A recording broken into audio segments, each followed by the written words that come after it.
All right. Well, hello, everyone. I'm Christina Henderson, Executive Director of the Montana High Tech Business Alliance. Welcome to this webinar, Montana Opportunities in Film. Today's session is hosted in partnership with the Media Training Center, and we are recording this session, and the video will be made available on our website and emailed to everyone who registered after we're done. If you have questions, you can type them in the chat box, or when we get to the Q&A portion of the program, you can unmute your microphone to speak and ask your question. And we also have a few questions that we collected in advance. I would now like to turn the floor over to Linwood Fields, founder and CEO of the Media Training Center, who's going to kick things off with an overview of the film industry in Montana and the job and business opportunities that come with it. Linwood? Thanks, Christina. I want to start off by thanking High Tech Alliance for having us all here. And I'm seeing a lot of familiar faces, so thanks everybody for showing up. I did want to start with just an overview. Some of you are already going to know this, but it's a good foundation for us to just start with so that we have talking points. And I'm going to share my screen. If at any point you can't hear me or you can't see it, please somebody unmute and just tell me. But thumbs up, can you see it? Am I seeing it? Okay, thank you very much. All right, we're just going to start with a quick overview, and then I want to be able to make sure we have time for all the rest of the panelists and for questions from all of you. So again, thanks everybody for showing up. This is an exciting time in Montana. So what I'm going to do is just show a little bit about economic impact, and then specifically, I am very lucky to work with Accelerate Montana and Media Training Center to come up with rapid training courses for film sets. And I want to start off by just talking a little bit about the film industry in general, the economics of it. As we all know, there's a lot of filmmakers on this. So capital investment in original content has increased by 2,300%. It's projected to double by 2023. Demand is exploding. Nationally, sound stages are over 95% at capacity, and crew is needed. We do not have sound stages in the state of Montana, but we do need crew. I like to always start off by saying that I grew up in Montana in the 90s, and I don't know if anybody else here did, but film was booming in Montana. And one of the biggest reasons it was booming is because of the beautiful nature that we have, and people were here nonstop, but then it completely took a huge nosedive. And one of the biggest reasons it did was that film incentives came into effect, specifically in Canada. So a lot of times Montanans will say, why are films shot in Montana, California, New Mexico? This is a huge reason. In 2016, we did have a film incentive. It sunsetted. And so an organization of us worked on the coalition. There's some people on here, Jerry and Tyler, and I believe some other people who met, and we really pushed to try to get a new film incentive in the state. In July 2019, the Montana Economic Development Industry Advancement Act, known as the Media Act, came into effect. Legislation passed it. It incentivizes crew at 25% and 15% for out-of-state crew. It can offer up to 35% for production companies-based investment. We do have a cap of only 12 million, so we'll discuss that a little bit, but we have one of the #1 film incentives in the one of the top film incentives in the United States, which is why we're seeing a lot more productions come to the state. If you want to know more information, the Montana Film Office has a whole bunch of information on this, and they have an economic report that shows this. A lot of these slides are an overview so that we can start talking about it. All right, so one of the things with legislation is when that film incentive passed, the Film Office is required to do an economic impact report. And these numbers are pretty staggering. In July 2020 to June 2022, we went from about 48 to 50 productions in the state to 195 productions. The other thing that is really impactful is we have 153.9 million total local economic impact, and 840 full-time jobs were created because of this legislation. So the thing about the film incentive, the Media Act, is it's working. It is working. We are getting a lot of people coming in and wanting to film. And again, I have links to this. And Christina, I'm happy to share this. I don't know if there's a place in which people can access this later, but each one of these slides has links to more information on it. We can definitely share later. Okay, great. I want to talk a little bit about these jobs. I know, again, there's filmmakers on this, so but But there are many different things that happen when an industry comes, specifically in film. We have a lot of different departments. You can work in lighting, electric, camera, sound, production, art. There's hundreds of jobs on some of these bigger productions, and they range from 35K, some of them up to 120K. That's really dependent on how much people are actually working. It's not a 9 to 5, it's gig work. And so one of the things that I know a lot of us are passionate about is making these full-time jobs that people can do all year round. One of the things that I am presenting today that I'm super proud about is after working on the film incentive, I noticed that there was a little bit of a lack of productions hiring locally. And one of the things I'm working with are called Film Set Ready rapid training courses to connect Montanans to productions. We are very excited to have partnered with Accelerate Montana, who got a $6 million grant from the government to do rapid training courses in all sectors. That includes healthcare, manufacturing, tech. We consider film media manufacturing.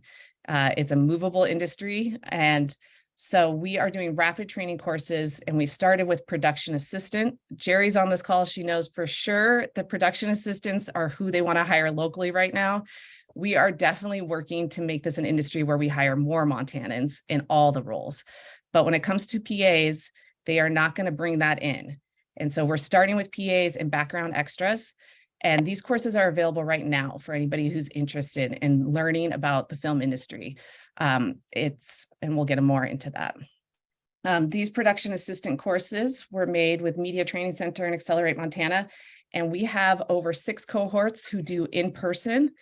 And then we also just launched December 1st, our online, and that has 10 modules, and it's intro to being a PA, paperwork, crews, roles, lingo, equipment, walkie-talkie, film set safety, what you should expect on your first day, and how to get hired.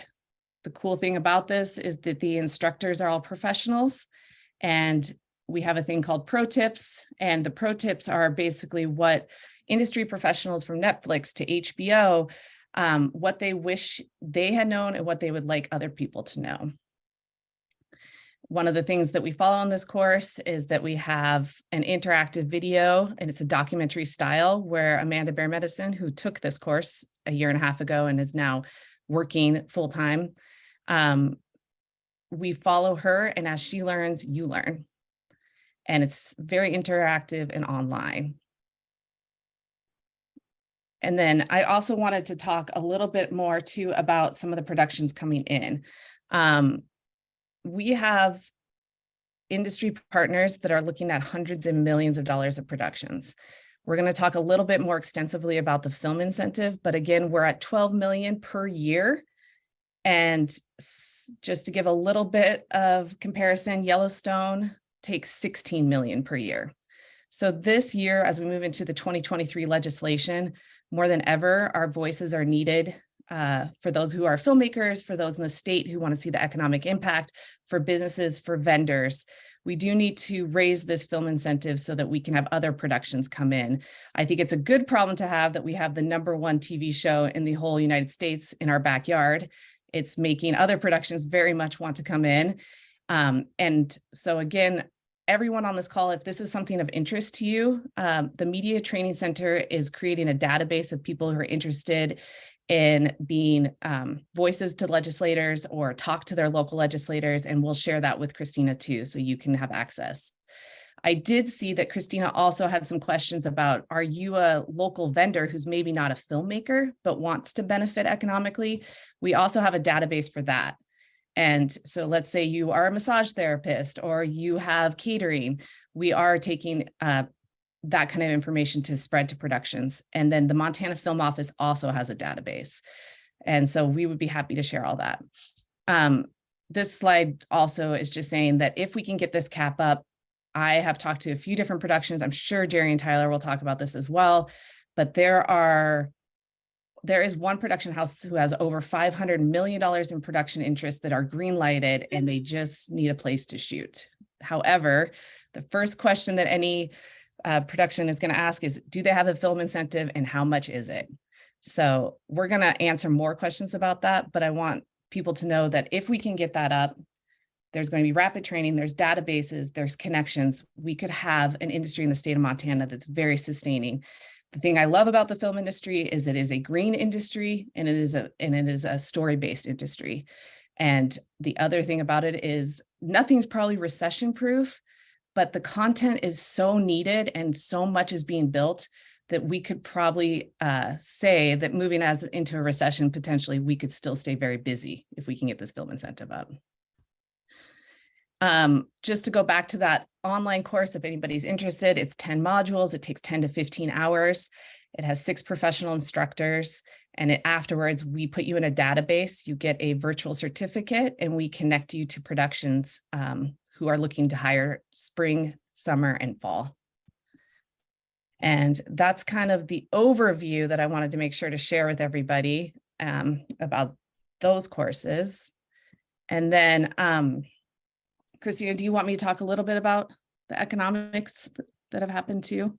Yeah, that would be great. For the information of our participants, unfortunately, our real estate agent, Katie Ward, has come down sick, and so she's unable to join us today. So I'm hoping that Lynn Wood might be able to share some stories or some of the facts that she's aware of about the ways that businesses in the state that are, like outside of film, but could support this industry, or some of the productions, how they could participate, and some of the kind of the cases of like communities that are able to participate, or small businesses in Montana.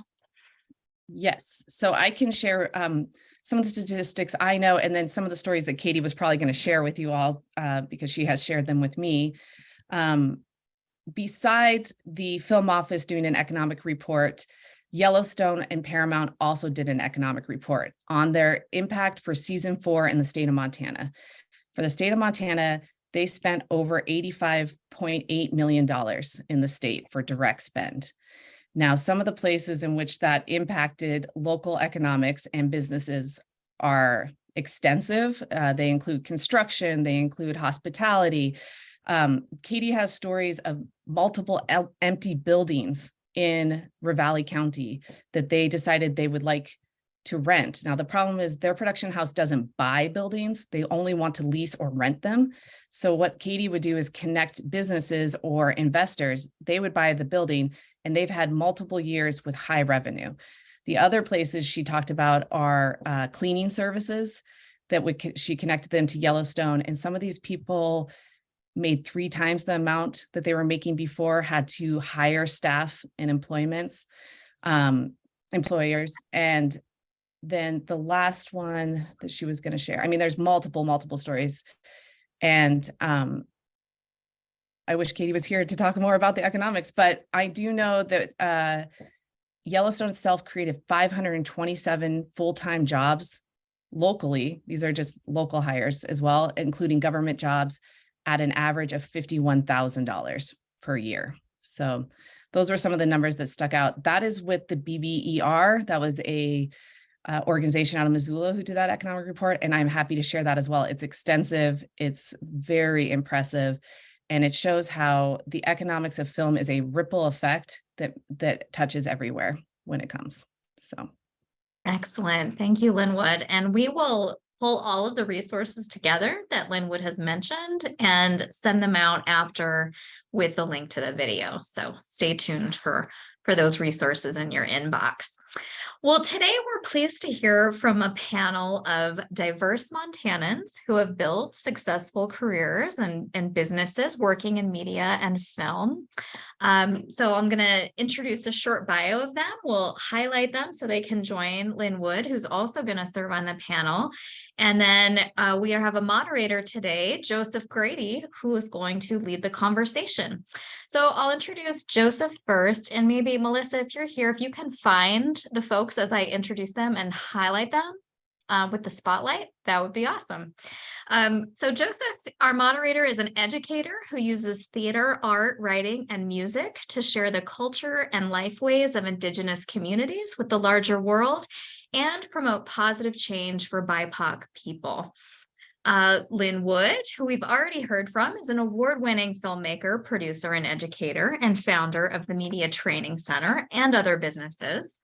Tyler Grutch is an award-winning television director and producer and entrepreneur with Montana Video Production Rentals, whose credits include Yellowstone, Made, and commercials for Nike, Viacom, CBS, Dunkin' Donuts, and Frito-Lay Cheetos. And Jerry Rafter is a freelance filmmaker whose credits include films like Winter in the Blood and Mickey and the Bear, as well as shoots for brands like Ford, Geico, Google, and Subaru. And Linwood, I just want to check. I don't know that Amanda was able to join us today. Is that true? Is she here? She is texting me that she is supposed to, but I'll let you know what her name's under. So. Okay, super. So I'll introduce Amanda.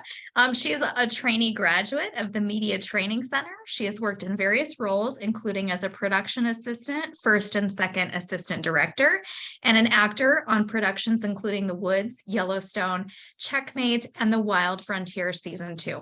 And Amanda is also an enrolled member of the Blackfeet tribe. So she'll join us as soon as we find her in the list here. So I'm going to turn the floor over now to Joseph to get the conversation started. Thank you very much, Christina. My name is Joseph Grady. It's a pleasure to be here and have the opportunity to speak with everyone and actually communicate with this panel. I'm familiar with Jerry, of course. We worked together on Winter in the Blood, and that was a really neat project. That said, I want to begin by apologizing. You might hear some scratching in the background. That's my dog. He's in this room back here, and I'm trying to keep him separate. He tends to get a little noisy. So that's the gist there. But I do want to get into it here. I don't want to take up too much time with the intro. We've got about 35 minutes to do the Q&A, which isn't a lot of time, but that said, hopefully we can get some stuff addressed. I was forwarded a list of some questions that we can review, and then some that have already come from the audience.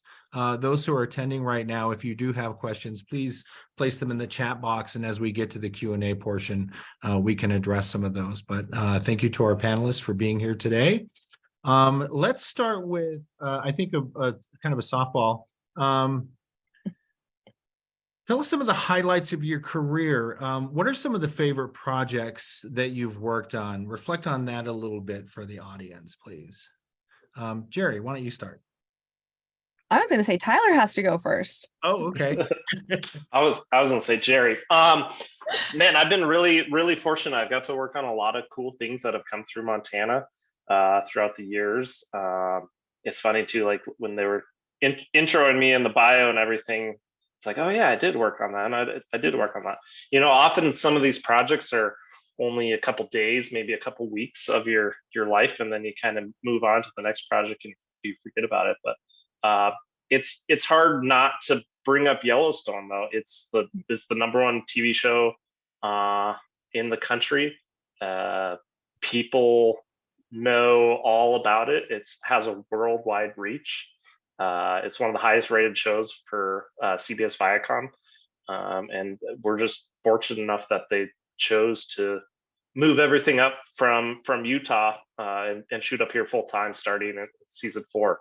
So that's probably my favorite one, just because, you know, I got to light an interview for Kevin Costner and Harrison Ford, and you know, what could be better than that? So. Awesome. Tyler, it wasn't working on Ted K in -20-degree weather with absolutely nothing but us being at Ted Kaczynski's cabin. You know, that was fun too. I did like that. My favorite memory of that shoot is when they had the flash flood warnings.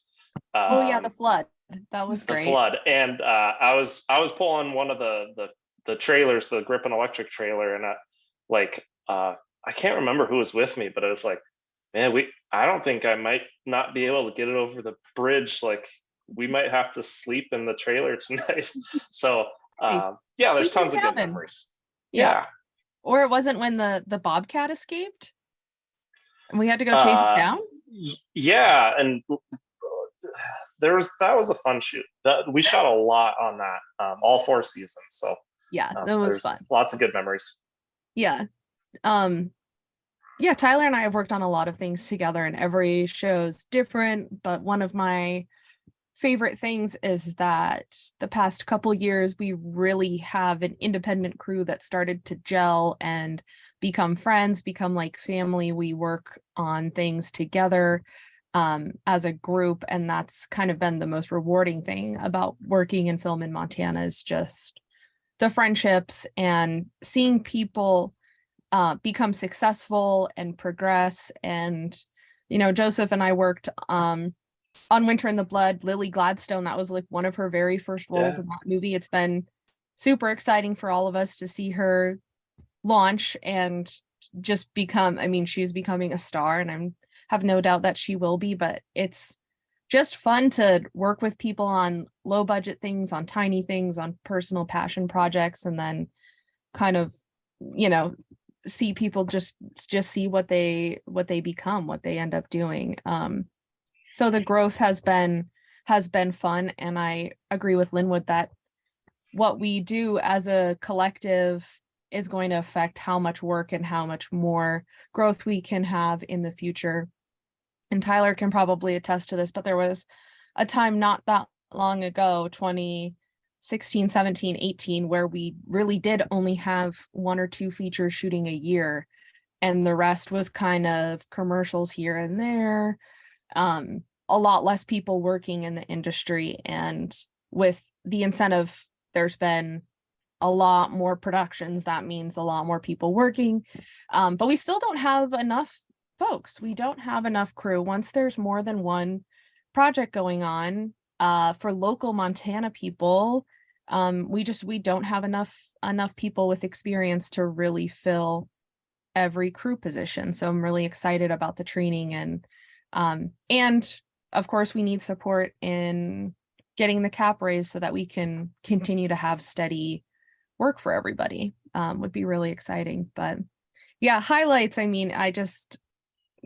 I love pretty much everything that I work on, because I usually am working with people that I enjoy being around. So that's always what it's all about, who you're in the trenches with, and who's there to support you, who's there to have a laugh when the Bobcat just starts running and there's a flood and you're like, what do we do? But yeah, it's been good the past 10 years working here. Great, Jerry. Thank you so much. Linwood, did you have anything that you wanted to throw in?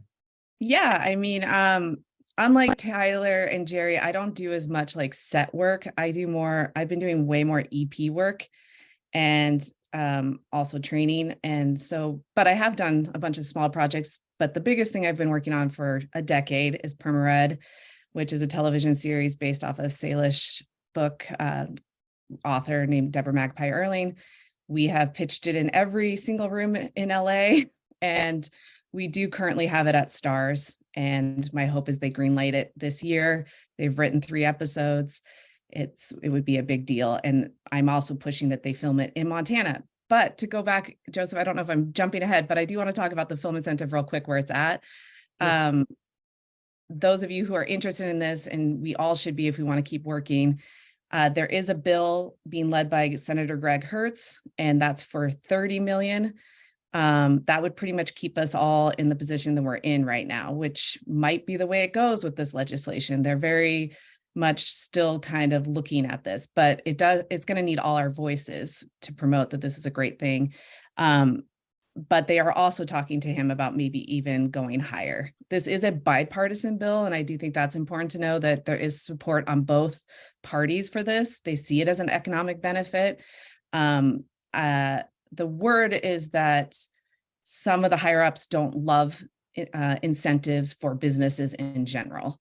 So what we have to do as a group is really show that it's economically helping us, that it's keeping us going, and that it's a real 1-to-1 ratio, which means $1 in, $1 out. But I can talk more about that later too. I just wanted to let people know where the legislation's at and what's happening in 2023. Awesome. Thank you, Linwood. Next question. So for those in the audience who are attending to kind of get a sense of maybe not so much familiarity with the industry and are curious about maybe breaking in, what does a typical day on a shoot look like?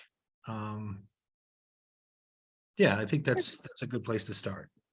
It's usually a pretty early morning, unless we're on splits or doing nights. But when you're working on a film, any production, it's your whole life. It's kind of funny sometimes when you have folks who are coming in and they're kind of new and they think that they can like have another job or maybe keep up on something while they're working on set. And I think you quickly realize that it is going to be your life if you are working on set, because this industry's based right now on a 12-hour day. And that is just the hours that we're shooting.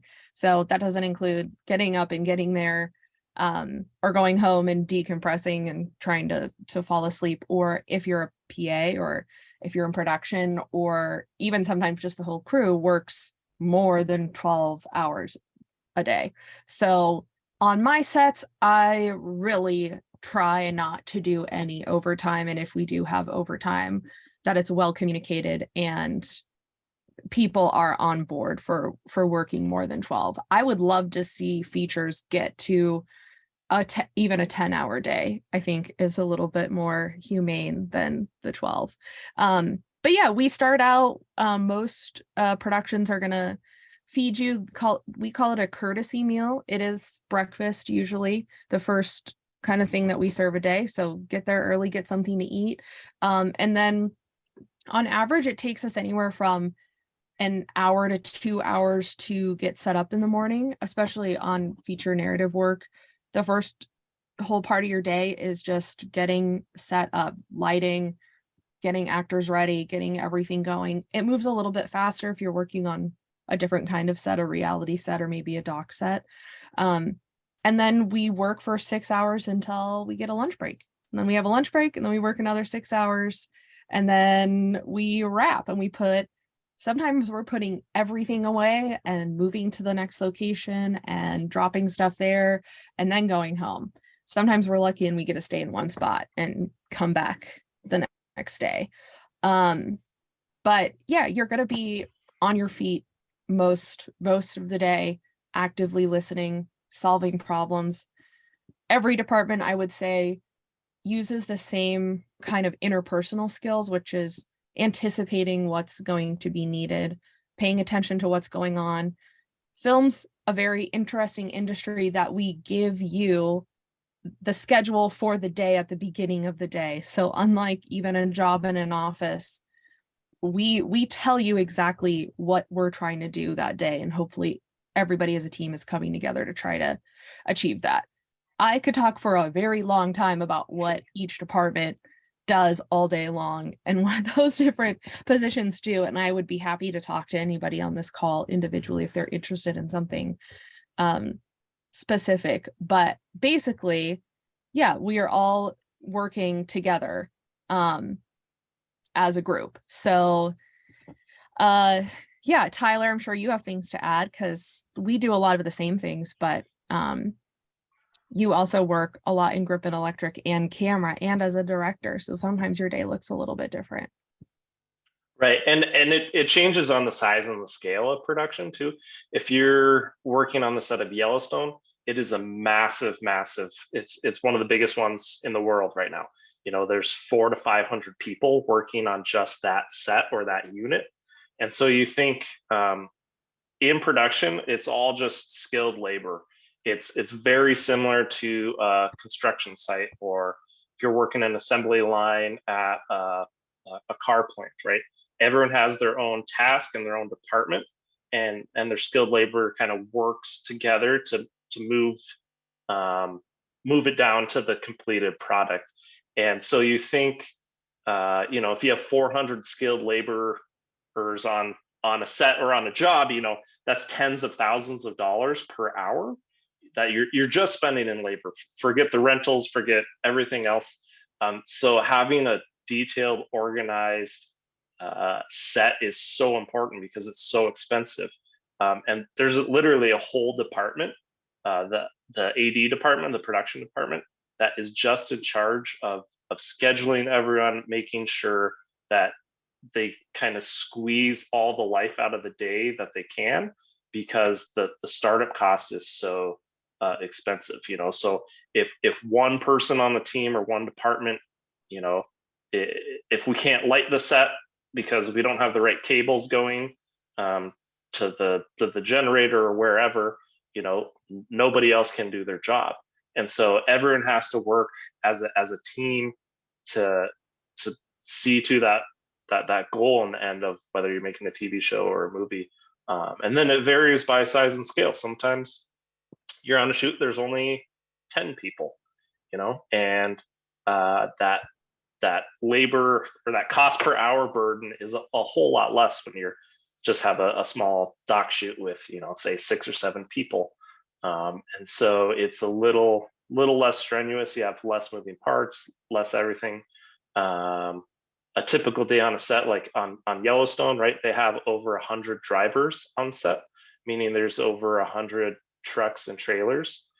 So you got to figure out where you're going to park all those. Some of those drivers, which is usually under the Teamsters Union on a show like that, you got to find out where you park them. You got to get them fueled. You got to make sure all the tires are going. So those are all little tiny jobs that you would think that aren't important, but if you have to move the wardrobe truck from one location to another, and its tire blows out and you can't get to set and none of the actors can get dressed, that could cost $50,000 an hour. And so you have all these people to take care of all the pieces of the puzzle to make sure that, I don't know if it's a standard thing, but Jerry, I know we've talked about like get the production train on the tracks. I don't know if that's just an us thing or everyone says that, but you got to get that production train on the tracks and have it keep moving forward,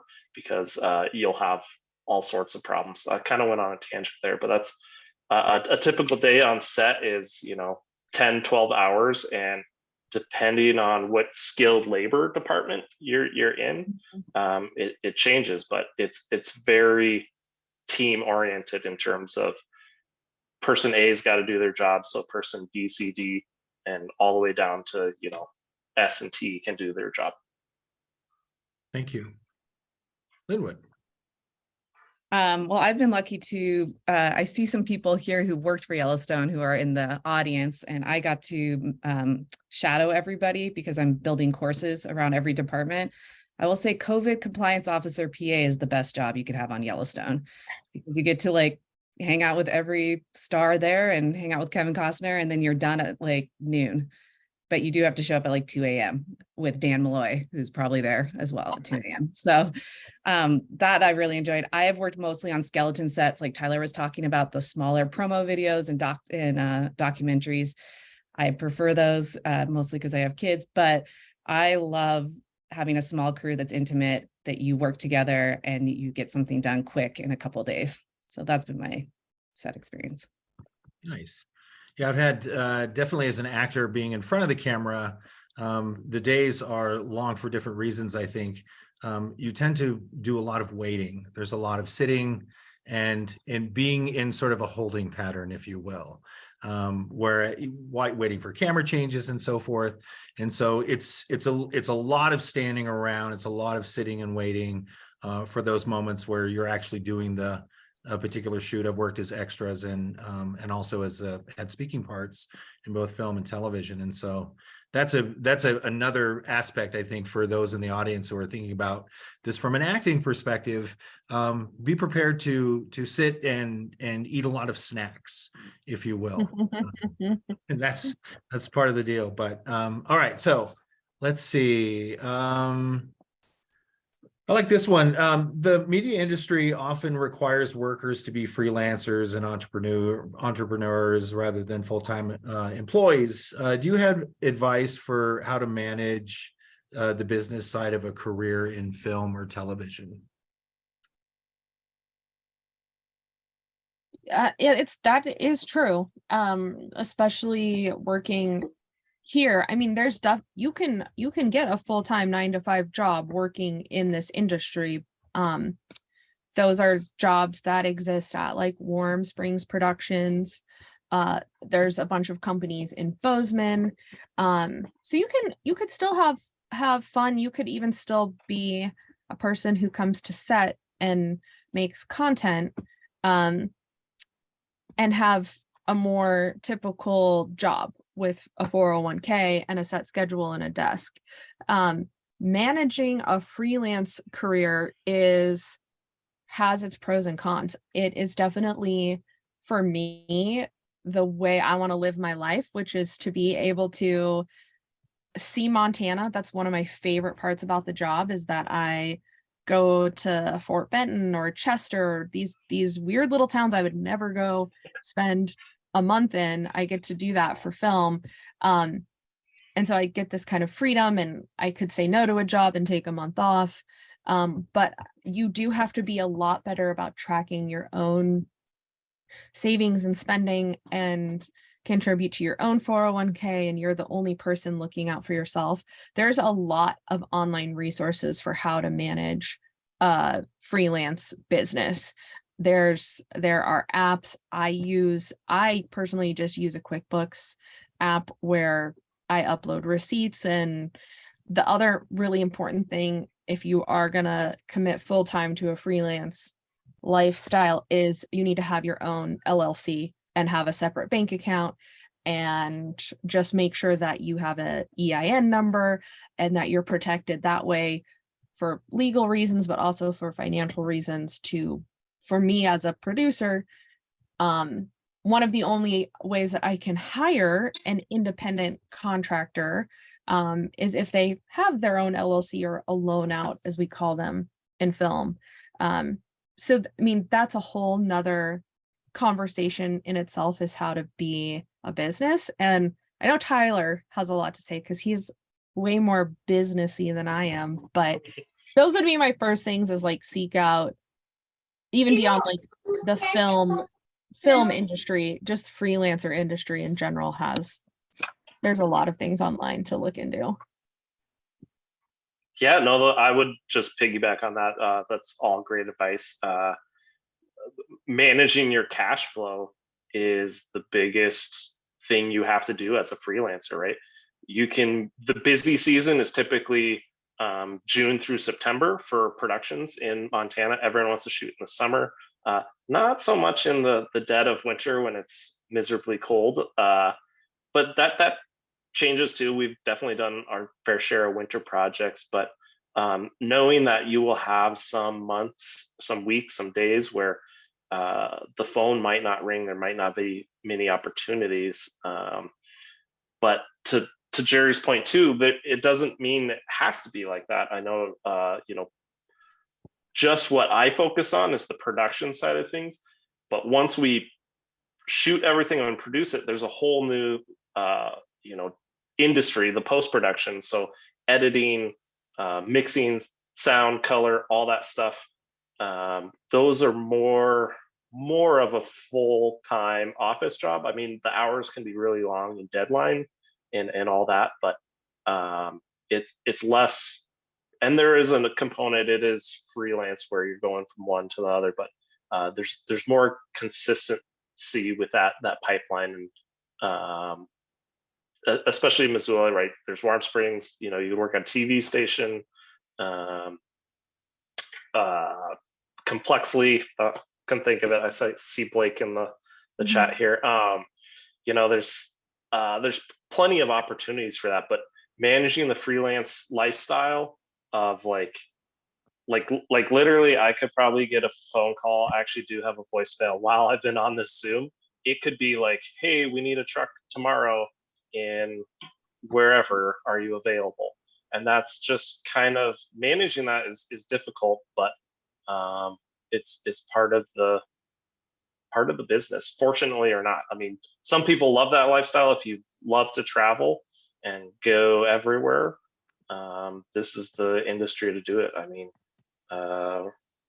it's taken a lot of people to a lot of different places, and people here that live here in Montana. I know Eric Mosley just went to Jamaica for a month or so, and who am I thinking? They just went to Italy for a movie. David. David Brown. So like, there's lots of opportunities to travel. It's a great way to do that. You just have to know that you get paid and paid well, but it's just not consistent, if that makes sense. Thank I you. actually have a lot to say about this, lots and lots, but Montana was #1 forever for entrepreneurship. And I actually think if you're going to go into film, we're now #2 behind Idaho, but we're still really high. I think film is a perfect fit for Montanans because we're such entrepreneurs. And I think if you're going to get into this world, you do have to see yourself as a startup business, like yourself personally as a startup business. And I think you have to diversify a lot.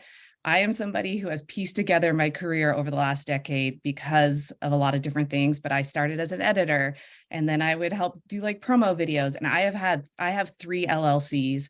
I am very passionate about seeing the holes in which film needs. And I think there's a lot of people on this call who maybe aren't all filmmakers, who are entrepreneurs and maybe vendors, and really starting to realize that as we increase this film incentive, that's where we can benefit as a tech industry. Where are they needing things that you can provide as an industry and as a business yourself? And so I highly encourage everybody to start seeing themselves that way if you want to get into this, or if you already have an LLC or a vendor. And I myself saw 2 holes. One was training and connecting production. So I created the Media Training Center as an LLC. The other place that I see a hole was connecting, and Jerry knows this, productions who need to sell their tax credit to Montana buyers. So I created the Montana film tax credit.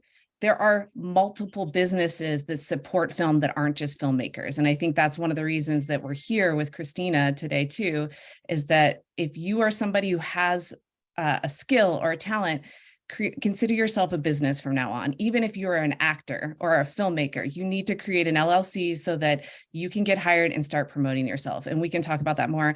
I did want to let Montana High Tech Alliance know that Amanda's here too, Amanda Barrett-Medicine, to join us. Hi, Amanda. Hi, how's it going? Nice to see you. But this right now is an industry that could really grow and really have a lot of opportunities. And so everybody on here today could benefit as their own personal business, either as filmmaker or supporting staff to productions. Awesome. Okay. So Amanda, I want to make sure that we're bringing you into the conversation. And the last question that we just asked was about freelancers and into the industry. I kind of want to move it along. There's a question here, I think, and we're starting to get stuff in the chat box of a similar nature. And the question is thus: if an older person is interested in the film industry, are there ways they can still break in? Now, Amanda, I'm not calling you old. Okay. But that said, Youngest here. yeah, to bring you into the conversation. I mean, and I think this is really important for Indian country.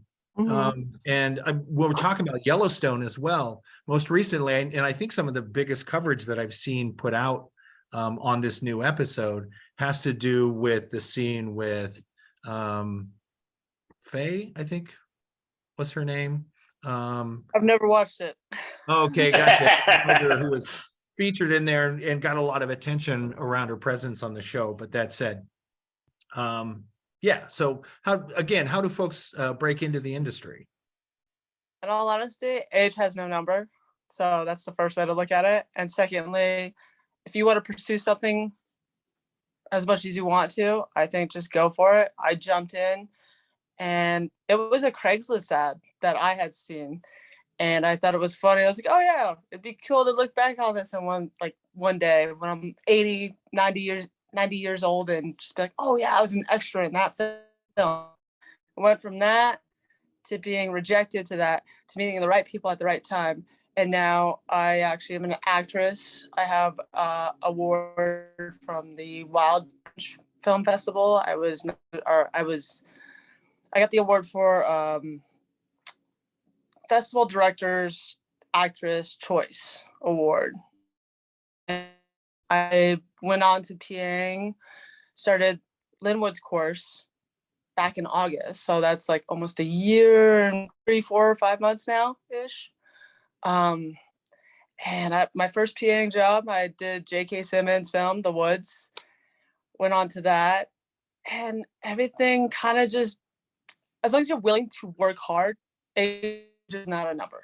It doesn't matter where you start, because with a PA job too, you can skyrocket into anything else. Because, hey, camera crew needs help. Cool. You're going to learn how to do this, move things. That. Oh, art department. All right. I just set up a scene one time and I don't have any idea how to do anything with art. I'm just like, does this look okay? Like, super nerve wracking. But it's all about your work ethic and how you're willing to just jump into it and give it your all. And everyone around you will promote you for networking yourself. And I like to say networking at its finest. That's how you move forward. And it doesn't matter what age you are. It doesn't matter where you start. Because I think the best possible way, PAing, because you can go any direction that you want. So yeah, that's how I see it. Awesome. Thank you, Yeah. Amanda. I like people who are more mature, actually. I mean, I like, of course it really takes all types of people to make it work, but I really appreciate and am excited for people that are, if they're starting over, they're trying something new, and they're not a student, age anymore, or they've been out of high school or college for decades. I think they bring a lot of life experience to set. And what we're doing in movies is generally recreating life experiences. And what we're doing on set every day is working with people. You're working with a really big group of people. So they generally have good people skills too, because they've worked in groups before.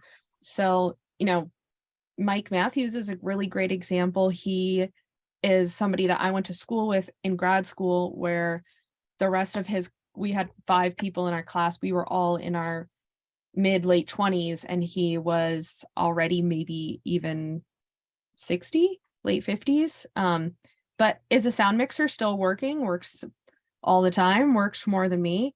So I don't think there's any kind of age barrier. I also have people who haven't even graduated from high school or don't go to college on set, because film is a place where a degree helps, going to school helps, you get connections, you learn, but there's just many ways to get to set. It doesn't have to be, you don't have to go to school. You don't have to have an agent. You don't have to have this or that. Like, that's the beauty of it, is you can, as long as you just have the drive and are committed to it, you can make it happen.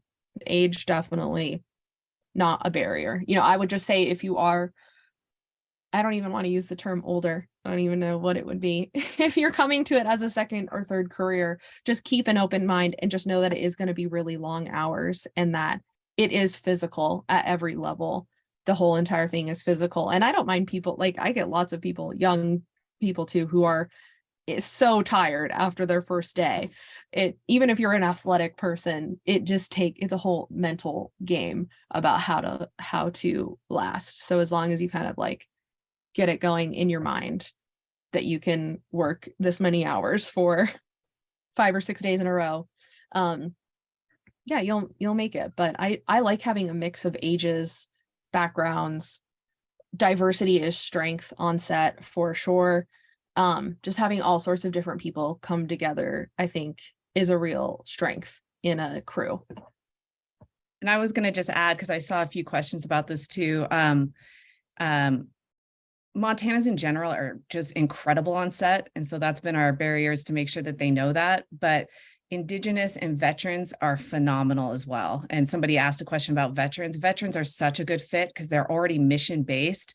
They're already kind of working as a team mentality. So that is one of the big missions we have in the Media Training Center, is veterans, Indigenous, and Montanans getting on set. The other thing that Jerry kind of alluded to, and Amanda, was the idea that it's not so much like getting on set, which is networking, but it's when you are on set and how your attitude is will dictate the rest of your career. If you work hard, you work well with others, this is a pretty big this is a pretty small network of people, and we will refer you over and over again. So let people on this call know that you are interested in working if you haven't worked, and then we will start promoting you all over once you have a good experience. Yeah, just to further that, veterans make fantastic crew members. We've had several in the grip and electric department. Brian Bratton, Francis, they just take direction well. They know what the physical strengths are. It's a fantastic transition career, and I would love to see. I think there's actually a national organization that helps place veterans. But your network capital, just to reiterate, everyone is the biggest thing. It's not like you go to school and you get your film degree and you're like, great, now I can do X, Y, and Z. You don't get a certificate that says, you can be this. You're not going to school to become an accountant. You're not coming to school to become an engineer. It's can you do the job, and how well are you? It's skilled labor. Just like if you were to be an electrician and go under an apprenticeship, or drywall, or whatever it is, it's skilled labor, and learning that is really important. So it's not like your traditional where you have a resume and it's like, oh, I worked on blah blah blah, and you sit down and you have an interview. It's all network capital based. It's not like, I'm only kind of bringing this. So I see Cheryl Minnick's name in the chat too. There really is no job interview process. Most of it is referral based. I don't think I remember the last time I submitted a resume for anything. And it's not like a formal candidate thing and you go to the second pool and then you meet with the HR person. It's like, I meet with Jerry and I'm like, hey, I need someone in the next 2 days for, a swing G&E position. Who do you have? And it's like, oh, you should hire Francis. He's a cool guy. And I'm like, great. And then I call Francis. It's like, Jerry says you're a cool guy. She's like, yeah, I'm a cool guy. It's like, come on, all right, you're hired. That's kind of how it works in the industry. And then it is an incredibly small industry. It seems like a massive thing, but the people that we work with over and over and over again is fascinating to me. You might work on, for example, I worked on The Ballad of Lefty Brown. It was probably 6 years ago. And then that gaffer came back, and now he's the gaffer for 1923. And it's like, you would think there would be more people in the industry, but there's just really not as many as you think there are. And those relationships and that network capital, it's the most valuable thing beyond anything else. Is, are you a good person to work with, and do you do your job well? And then other than that, if you check those 2 boxes, you'll get asked to come back over and over and over again. I see Dan Malloy nodding his head. He could tell you all about that. Yes, we love Dan. Yeah, I would totally agree with that. I've never applied for a job. I got my first job on Winter in the Blood, and ever since then it has just been, you just keep going, word of mouth. I definitely have had times when, especially in creative positions like production designers, gaffers, costume designers, that we're looking at multiple candidates, and we do have a little bit of an interview process with the director. But even those positions aren't coming because those people have applied for the job. It's because someone like myself, a producer, says, oh, hey, I know this person or this person or this person. Let's have them all talk to the director, and then we'll find the fit that we want for the film. And sometimes in those other creative department heads, sometimes you do have to submit like a lookbook or your ideas for what you would do with the film. But for the most part, most of the crew, like the seconds are getting hired by the first. So a second AC comes with the first AC hires the second AC. The key grip, kind of gets the grips they want. Gaffer gets the electrics they want, and then I'm a little bit more involved with all the department hires because I also want all the crew members to be production friendly. So I want people who are also going to support production and help support us, especially on the smaller projects. I kind of need everybody helping each other out and be willing to do that.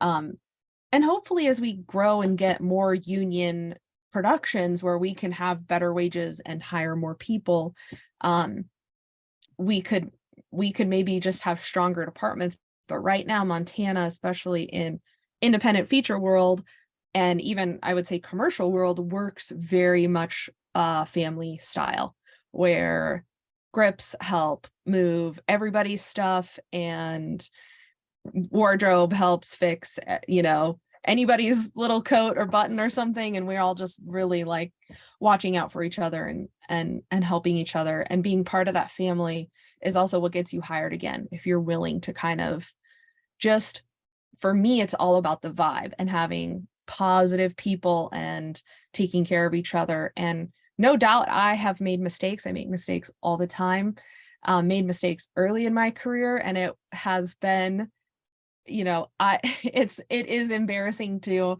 have made a mistake on a previous show and then run into that person again and realize that, you owe someone an apology, or but that's also, for me, I don't hold it against people when they make mistakes, because we're all going to make them. It's about how you bounce back and how you come back to the table and how you pick yourself up. For me, I would rather have someone that's made some mistakes and can recover from them than someone that like really tries to be perfect all the time, because we learn the best and we learn the most from making mistakes. So nobody has to be perfect in this business, but the way that you are recovering from that is what really matters to me. And yeah, that you become part of the group and contribute to that. Awesome.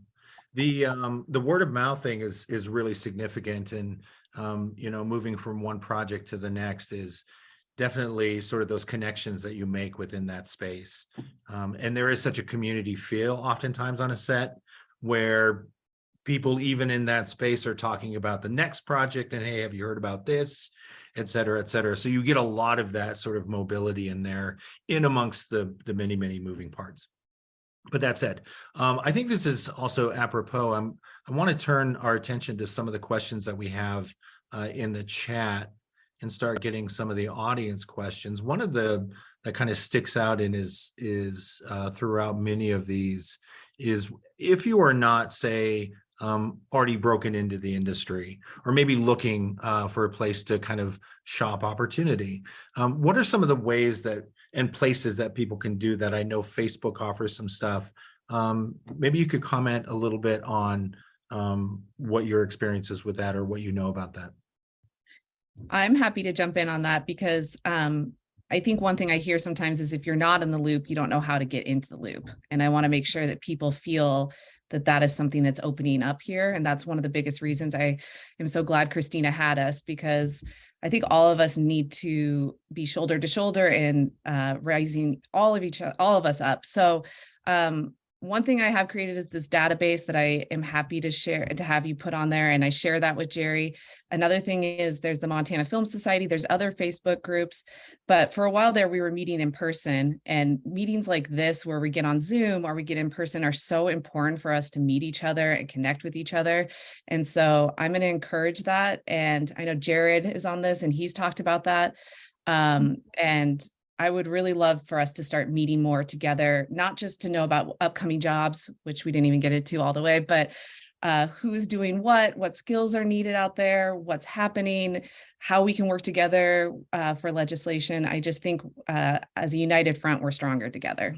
So, Linwood, can I ask a clarifying question that was posed in the chat? So we had Kelsey, who's enrolled at MSU as a senior in the film program. Yeah. And she doesn't feel like she needed to take the PA class that is offered. Is there a way she can get on the list without paying for the class? Is the list free, or do you need to access it through the class? Nope, it's free. And anybody who is on here can upload to it. And then the film office also has a list, and there's many other things. So I don't want to pretend that I'm the only way, but this is just a list in which I share as a concierge service to any producers who call me. If they say like, we need a grip and gaffer, I just look at that list and I give it to them. So please do upload, because I think the more we share who's available, the more we share our job skills, the more work we all get. Thanks for the question. Yeah, totally. And I would say, like, even if, because Linwood, I know that you're going to do more in-person trainings, and for people who have, if you've PA'd before, if you're new to PAing, if you feel like you're already a good PA, but you can take this course, take it, because you're going to meet people. That's the main thing, is Yep. that you'll meet people. You might take the course and have already known every single thing that Linwood or somebody is teaching, but the people that are going to hire you are your friends. And where you make friends is at things like this, where you meet people, you start together. I already feel like I have a group that we all have kind of come up together. I've been working with Tyler I've known him for 10 years. Like, he is my first phone call for renting things, for jobs in Missoula, for certain things. He's my go-to guy, because we started out together. So I'm not, you might already have a good idea of what a PA is, but if there's an opportunity to get more training, I bet you'll learn something. But also it's really, this is so much about FaceTime and meeting people, and just having that, showing people your personality and what you can do as a person.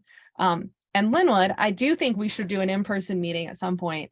So I hope everyone on this chat is on your email list, and at some point we can do a meetup in either Missoula or Bozeman or something. Yeah. And I see somebody asking also about Kalispell and work up there as well. So maybe even I know we've done one up there before. Kalispell and Billings would be the other two places I feel like get work and have local productions happening. I'll leave it up to Joseph if he wants to pull that comment out of the thread. Yeah, I'm actually searching for it right now. I can help find it.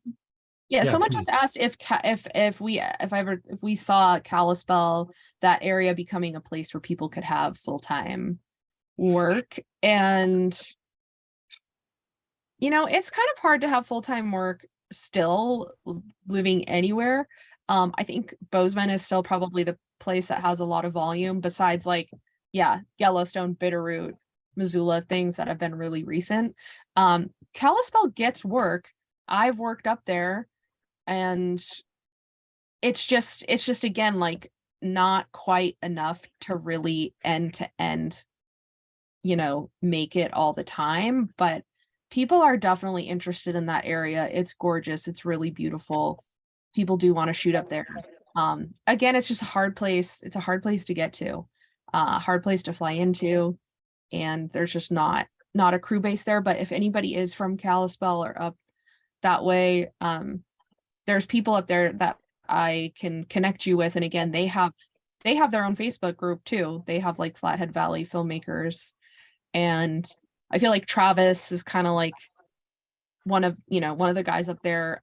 Adam Pittman, like there's some people, there's kind of a group, Dusty. There's a group of people up there who do work a lot. So I'm happy to put you in touch with them, for whoever asked the question about Flathead Valley. Can I ask a larger question about location? Is that going to be a barrier if somebody's not in one of the major hubs where a lot of these productions are set up? I kind of wanted to talk about the vision of the future of film potentially in Montana, and then Yeah. other people can jump in too. But again, when we talk about this film incentive, I can't kind of underestimate like how important it is, because if we have a higher film incentive moving into 2023, I could see Montana having this be one of the larger industries.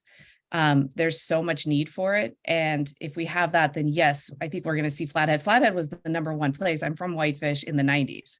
Glacier Park, that's where people were filming. So there's definitely huge potential for that area. There's no doubt. I will say that one thing that Butte has done, who got 1923, is they created a film-friendly community out of people in their community and really advocated. And that involved like, where can people stay? How do you fly into it?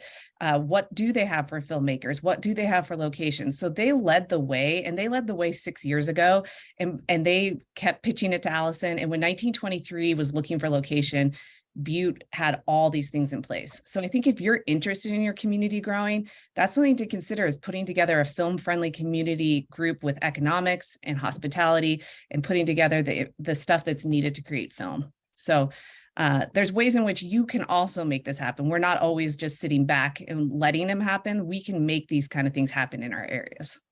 Mhm. Yeah, you could also look into the Montana Ambassadors Program. There's people from, I think there's like somebody from every town or any town that kind of, that's especially when I go to smaller places, I look for that person who's going to help me kind of figure out where the resources are at. So if you want to see more work up, Flathead Valley Way, Linwood, I think you have the Ambassadors Program info, but we could get it and put it out to this group. But connecting with those people and just bringing in more production, you definitely can actively work towards getting things there too. Yeah, being a very friendly town helps. I did want to address a question that was posted in the chat, and it is a bit of a pivot here, but it does ask about somebody with experience as a mobile doctor, physical therapist, etc. Is there a need or a call for a lot of this work in this industry? Do people with those skill sets have that opportunity to, translate those skills onto, like, say, a production set, like maybe Yellowstone? Yes, medics are needed. Yeah, every set is going to need a medic. That's actually a growing industry. And yeah, Jerry, were you going to add to that? But definitely that's yeah, I think, I hire medics.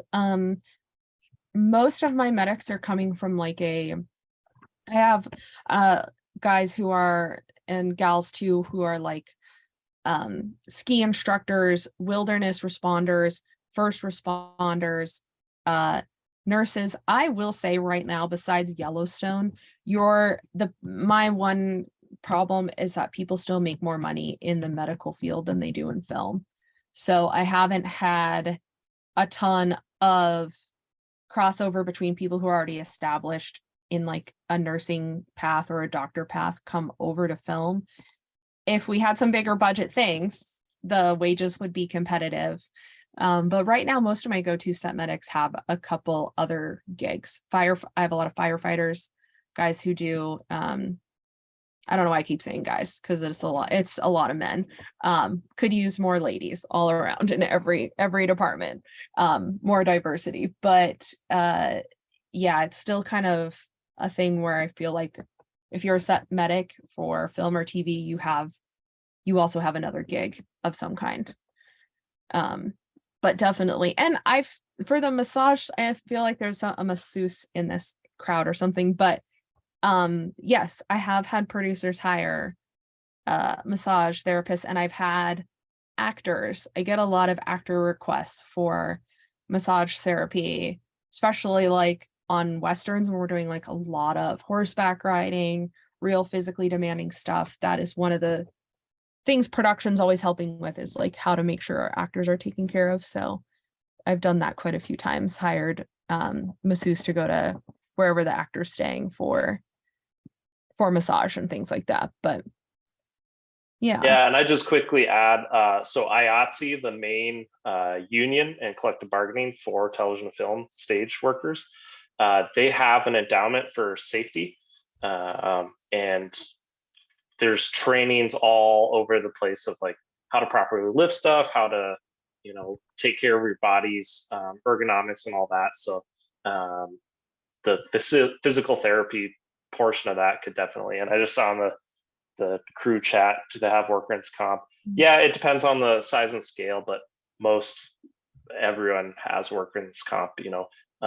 I wouldn't call it a dangerous industry, but there is a risk of injury for sure in what we do, just because there's tons of moving parts and heavy things and lots of electricity and lift gates and trucks and all sorts of stuff.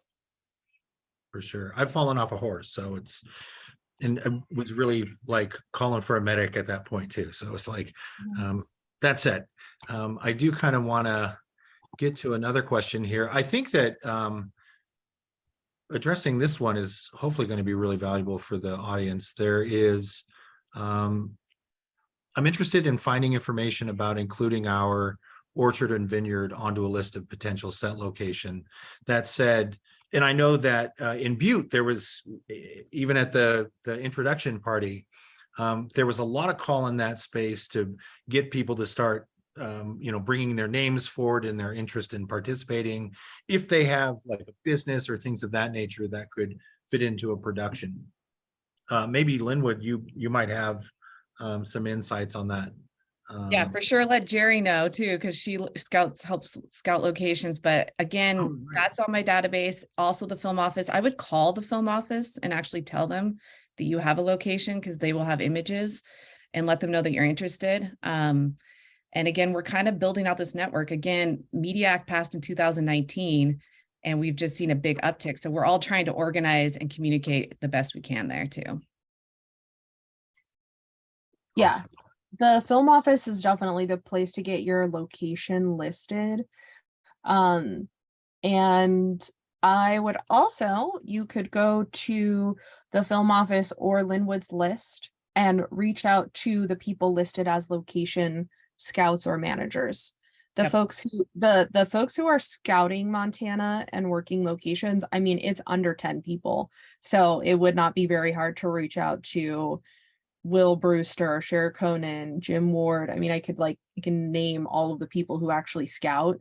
And people like Tyler and myself, if you have a location, we are all about locations that want us there, because half the time we're trying to beg people to let us film there. So a film-friendly location is always welcome, and Orchard sounds beautiful.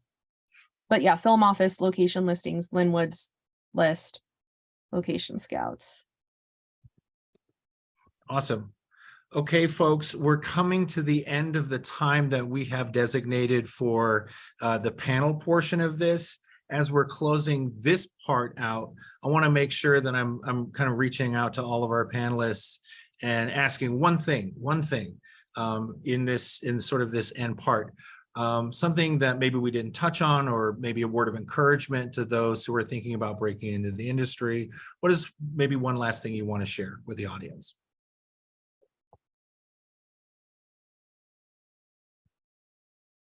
I will call on people. Amanda, you go first. All right. Well, I thought he said he was going to call on people, but okay.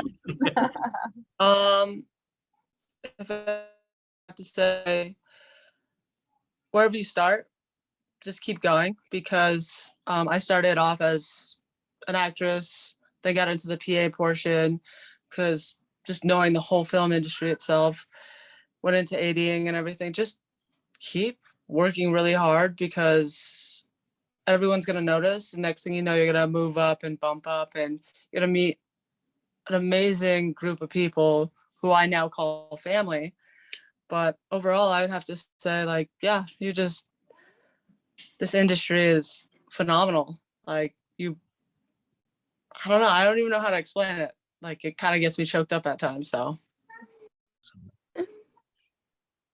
I was just going to say thanks everybody for being on here. I think this shows, with this many people showing up, that there's a real desire to have this industry in the state. And I would like to encourage us all to stay very connected. I am obviously somebody, if you hear me speak, very passionate about the incentive and working together, because I have seen that it works, and that I'd like us to continue working full time. I am going to put a little link in there. If you are interested in connecting with me about the film incentive and potentially like meeting it, I'm going to put a link in there for that. So that's my big plug, and thanks for having us. Tyler.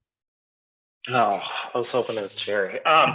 Yeah, I just thanks for everyone for coming. And if there's anything I can do to help anyone on this call, I know there's some questions maybe that didn't get answered in the chat. Just email me, um, call me, whatever, get in touch.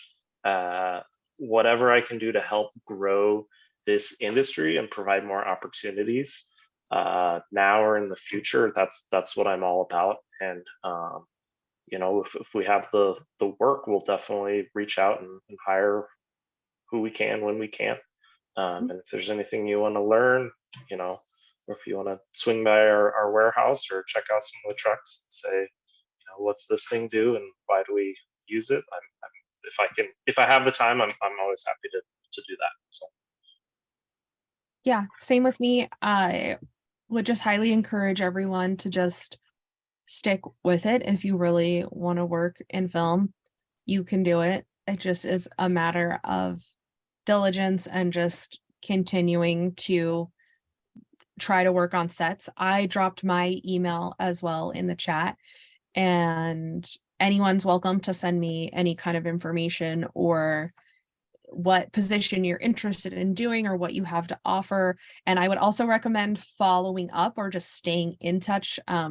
Sometimes I don't need what you have right now. Like right now, I don't have a show until December, January, maybe something next week in Bozeman. But like, that's the other thing. The work is so intermittent that if I don't hire you in a, couple of days, it's, just hit me up again, because then there might be a time when I have like 3 shows going on and I'm really looking for PAs or whatever else. And then I get your email and like, oh yeah, I forgot about you, or I didn't Tyler and I have a list too of, especially of PAs. We kind of keep a current list going.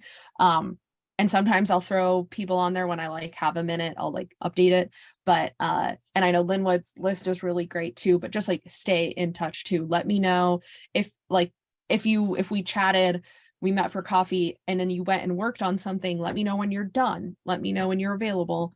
But that's the main thing too. It's just like consistency in being there and showing up and coming to things. And the more I see your face and know that you're for real about being in film, the more likely I am to be like, okay, this person really, wants to become a makeup artist. Like I want to help them out. So, yeah, just stick with it, and just know that also it's not for everybody. It's definitely not a failure to have work on a film and feel like, wow, this is like not for me. There's no shame in that either. But there are a lot of places in film to fit in for everyone.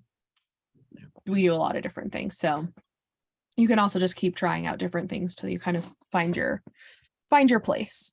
But we are here to welcome you. And I really hope that the bill goes through and that there's more money for more productions to hire more people. So I'm here to support all of the efforts of Linwood and the rest of the crew who's making the bill happen. Awesome. Thank you, Jerry. If I could offer just a few words, it would be to get involved, stay curious, stay teachable, and be humble. I think that this industry can offer you a lot. If you want to be part of the story, any part that you play in this role, you are the paint on the canvas, and it's available work. And the more we get involved, I think the greater chance for success we have moving forward. So thank you, everyone. And thank you for our panelists for being here.